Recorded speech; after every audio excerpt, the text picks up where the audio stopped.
ഇസ്ലാമാബാദിലെ ചർച്ചകൾ പരാജയപ്പെട്ടതിന് പിന്നാലെ ഹോർമൂസ് കടലിടുക്ക് വഴി കപ്പലുകൾ പ്രവേശിക്കുന്നത് തടയുമെന്ന അമേരിക്കൻ പ്രസിഡന്റ് ഡൊണാൾഡ് ട്രംപിന്റെ ഭീഷണിക്കെതിരെ ശക്തമായ മറുപടിയുമായി ഇറാൻ. ഹോർമൂസിൽ നിയന്ത്രണം ഏർപ്പെടുത്തിയാൽ ചെങ്കടലിലെ ബാബ് അൽ മന്ദബ് ലക്ഷ്യമിട്ട് തിരിച്ചടി നൽകുമെന്നാണ് ഇറാൻ മാധ്യമങ്ങൾ നൽകുന്ന സൂചന. ബാബ് അൽ മന്ദബ് കടലിടുക്ക് അടക്കുമെന്ന് ഇറാൻ നേരത്തെയും മുന്നറിയിപ്പ് നൽകിയിട്ടുണ്ട്. മേഖലയിലെ കപ്പൽ ഗതാഗതത്തിന് ഭീഷണിയാകുന്ന ഈ നിലപാട് രാജ്യാന്തര തലത്തിൽ വലിയ ആശങ്കയ്ക്ക് കാരണമായിട്ടുണ്ട്.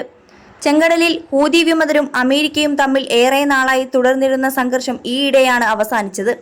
ഇത് കപ്പൽ സഞ്ചാരത്തിന് ആശ്വാസമേകി വരുന്നതിനിടെയാണ് ഇറാന്റെ ഭാഗത്തു നിന്നുള്ള പുതിയ ഭീഷണി. ഹോർമൂസിന് പകരം ബാബ് അൽ മന്ദബ് തടയുമെന്ന ഇറാന്റെ പ്രഖ്യാപനം ചെങ്കടലിലെ സുരക്ഷാ ക്രമീകരണങ്ങളെ വീണ്ടും വെല്ലുവിളിക്കുന്നതാണ്.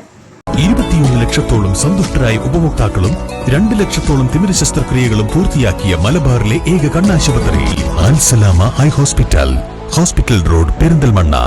അമേരിക്കയും ഇറാനും തമ്മിലുള്ള വാക്കുപോര് മുറുകുന്നത് പശ്ചിമേഷ്യയിൽ പുതിയ യുദ്ധമുഖം തുറന്നേക്കുമെന്ന ഭീതി വർദ്ധിപ്പിക്കുന്നു. ഹോർമൂസിൽ കടുംപിടുത്തം തുടരുന്ന ഇറാനെ അതേ നീക്കം കൊണ്ട് വെട്ടാനാണ് അമേരിക്കൻ പ്രസിഡന്റ് ഡൊണാൾഡ് ട്രംപിന്റെ പുതിയ വെല്ലുവിളി. കപ്പലുകളിൽ നിന്നും ഇറാൻ പണം പിരിക്കുന്നത് തടയാൻ കപ്പലുകളെ ഹോർമൂസിൽ പ്രവേശിക്കുന്നതിൽ നിന്ന് തന്നെ തടയുമെന്നാണ് വെല്ലുവിളി. ഇത് അന്താരാഷ്ട്ര ജലപാതകളെയും സമുദ്രമേഖലയെയും സംഘർഷത്തിൽ മുക്കുമെന്ന് ഉറപ്പാണ്. അതിനിടെ ഇറാനും അമേരിക്കയ്ക്കും ഇടയിലെ സംഘർഷത്തിൽ സമാധാനം സാധ്യമാക്കാനായി മധ്യസ്ഥത വഹിക്കാമെന്ന് റഷ്യൻ പ്രസിഡന്റ് വ്ളാദിമിർ പുടിൻ വ്യക്തമാക്കി. മധ്യസ്ഥ റോളിലേക്ക് ഒരു വൻ ശക്തിയെത്തുന്നത് യുദ്ധ സാഹചര്യം ഒഴിവാക്കാൻ സഹായകമായേക്കുമെന്നാണ് വിലയിരുത്തൽ. ഇറാന്റെ യുറേനിയം തങ്ങൾ സൂക്ഷിക്കാമെന്നതുൾപ്പെടെ ഫോർമുലകളും മുന്നോട്ട് വെച്ചിട്ടുണ്ട്. ഇറാൻ പ്രസിഡന്റ് മസൂദ് പെസഷ്കിയാനുമായി പുടിൻ ഇന്നലെ ഫോണിൽ സംസാരിച്ചിരുന്നു.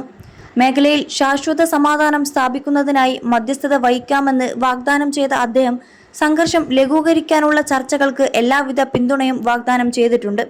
പാകിസ്ഥാനിലെ ചർച്ച പരാജയപ്പെട്ട സാഹചര്യത്തിൽ റഷ്യയുടെ മധ്യസ്ഥ ശ്രമം ഇറാൻ അമേരിക്ക സംഘർഷത്തിൽ നിർണായകമായേക്കും.